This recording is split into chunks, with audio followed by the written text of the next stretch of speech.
Conference hall ഉദ്ഘാടനം ചെയ്തു. ചവറ മുകുന്ദപുരം മണപ്പള്ളി ക്ഷീരോത്പാദക സഹകരണ സംഘത്തിലാണ് കോൺഫറൻസ് ഹാൾ നിർമ്മിച്ചത്. മുൻ MLA N വിജയൻപിള്ളയുടെ പേരിലാണ് ഹാൾ നിർമ്മിച്ചിട്ടുള്ളത്. ചവറ മുകുന്ദപുരം മടപ്പള്ളി ക്ഷീരോത്പാദക സഹകരണ സംഘത്തിലാണ് മുൻ MLA N വിജയൻപിള്ളയുടെ പേരിൽ കോൺഫറൻസ് ഹാൾ സ്ഥാപിച്ചത്. മുൻ MLA ഡോക്ടർ സുജിത്ത് വിജയൻപിള്ള ഉദ്ഘാടനം ചെയ്തു. ഈ ഹാള് തീർച്ചയായിട്ടും ഒരുപാട് ഗുണമാനമായിട്ട്, പ്രത്യേകിച്ചും ക്ഷീര കർഷകർ ഒരുപാട് ബുദ്ധിമുട്ടുന്നതാണ്.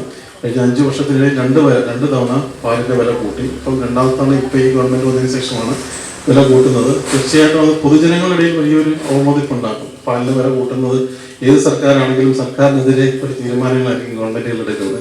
പക്ഷേ ഈ കർഷകരെ സഹായിക്കുക അത് മുഖ്യമന്ത്രി തന്നെ, ഇപ്പോൾ പുതിയ മുഖ്യമന്ത്രി വന്നപ്പോൾ തന്നെ അദ്ദേഹം പറഞ്ഞത് അദ്ദേഹം ഒരു ക്ഷീരകർഷകനായിരുന്നു, അല്ലെങ്കിൽ ക്ഷീരകർഷകയുടെ മകനായിരുന്നു. അതിനാൽ പാലില കൂട്ടുന്നതിൽ സന്തോഷമേ ഉള്ളൂ എന്ന് പറയുകയാണ്. അപ്പോൾ പൊതുജനങ്ങൾ ഏറ്റവും കൂടുതൽ പാലിനെ ആശ്രയിക്കുന്ന കൺസ്യൂമേഴ്സ് ഉള്ളൊരു നാടാണ്. പാൽ ഉത്പാദകരെക്കാളും കൂടുതൽ പാൽ ഉപഭോക്താക്കളുള്ളൊരു നാടാണ് കേരളം. സുമാദേവി അമ്മ ദീപം തെളിയിച്ചു. സംഘം പ്രസിഡന്റ് N ചന്ദ്രൻപിള്ള അധ്യക്ഷത വഹിച്ചു. പഞ്ചായത്ത് അംഗം GR ഗീത പഠനോപകരണങ്ങൾ വിതരണം ചെയ്തു. Secretary R Ranjith, MS Khan തുടങ്ങിയവർ പങ്കെടുത്തു. News bureau, Chavara.